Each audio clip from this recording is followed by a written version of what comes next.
మీరు వెలుగులోకి వచ్చే ఈ డిబేట్లో పాల్గొవాలి. ఎందుకంటే శాంతి ప్రసాద్ గారు అన్నట్టుగా కాస్త కూస్తో పద్ధతిగా మీ పార్టీ బరువుని మోస్తున్న వ్యక్తులు మీరు. ఎందుకంటే ఇదే డిబేట్లో చాలా మంది వైసీపీ అధికార ప్రతినిధులు నాతో తలపడ్డోళ్ళు కూడా ఈరోజు తెలుగు జనసేన పార్టీలో చేరినట్టున్నారు కొంతమంది, వేణుగోపాల్ గారు లాంటి వ్యక్తులు. కానీ మీరు ఆ పార్టీని మొయ్యదలుచుకున్నారు కాబట్టి వెలుగులోకి రావాలని కోరుకుంటున్నారు. రెండో మాట ఏంటంటే, ఇప్పుడు కొడాలనానికి ఏమన్నా అయిందా వర్మ గారు? అదే తెలియట్లేదు. అది అడిగితే శాంతి బాగున్నాడు ప్రసాద్ గారు సీరియస్ అవుతున్నారు.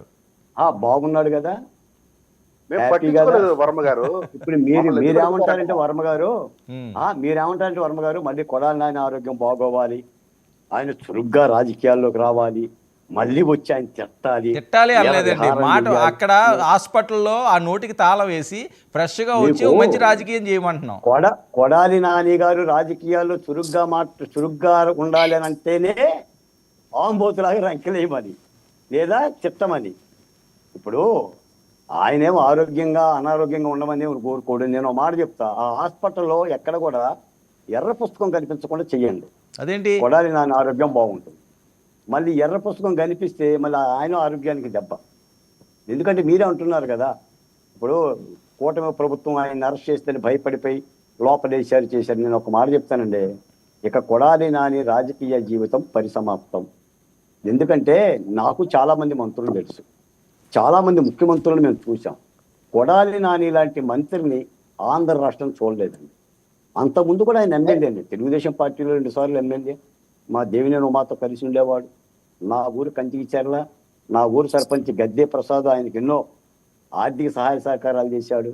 కానీ వైఎస్ఆర్సీపీలోకి వెళ్ళిన తర్వాత జగన్మోహన్ రెడ్డి గారు అండ చూసుకొని వీర విహారం చేశాడు. కాబట్టి ఏ సామాజిక వర్గంలో కూడా కొడాలి నాని మీద పెద్దగా సానుభూతి రాదు. కాకపోతే ఏంటంటే ఆయన అనారోగ్యంగా హాస్పిటల్లో ఉండటం మూలాన ఎవరో ఆయనకి ఏదో కీడు జరగాలని, ఏదో జరగాలని అయితే ఎవరో కోరుకోరు.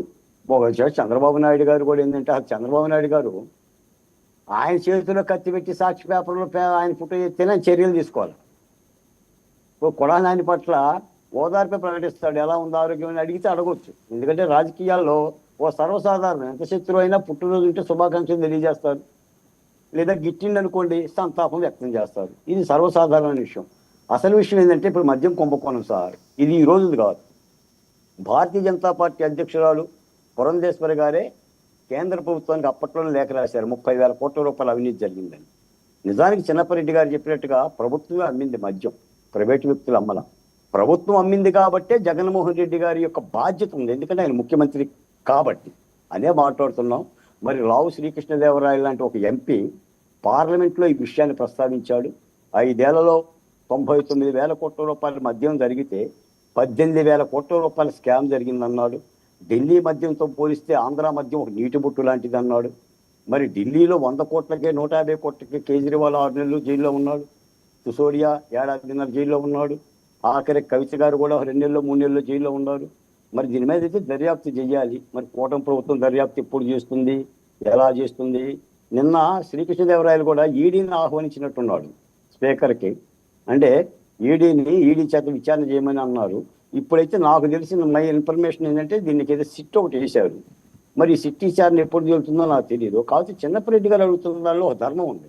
మీరు పదే జగన్మోహన్ రెడ్డి గారు అవినీతి చేశాడు, 1,00,000 కోట్ల రూపాయలు, 18,000 కోట్ల రూపాయలు, 22 కోట్ల రూపాయలు శాంతి ప్రసాద్ గారు మాట్లాడి, అజయ్ మాట్లాడి, బాలకోటే మాట్లాడి, మీరు అందరూ మాట్లాడుతున్నారు. చర్యలు తీసుకోండి దమ్ముంటే అని అంటున్నాడు ఆయన.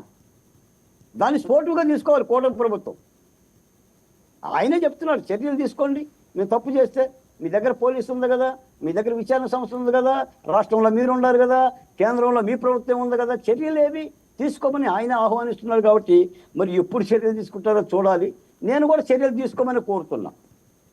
ఇప్పుడు ఏదంటే, ఇప్పటికిప్పుడు తీసుకుంటారా, 6 నెలలకు తీసుకుంటారా, ఏడాదికి తీసుకుంటారా, ఏదో. ఎందుకంటే ఇది సబ్జెక్ట్ అయితే కొత్త సబ్జెక్ట్ కాదు.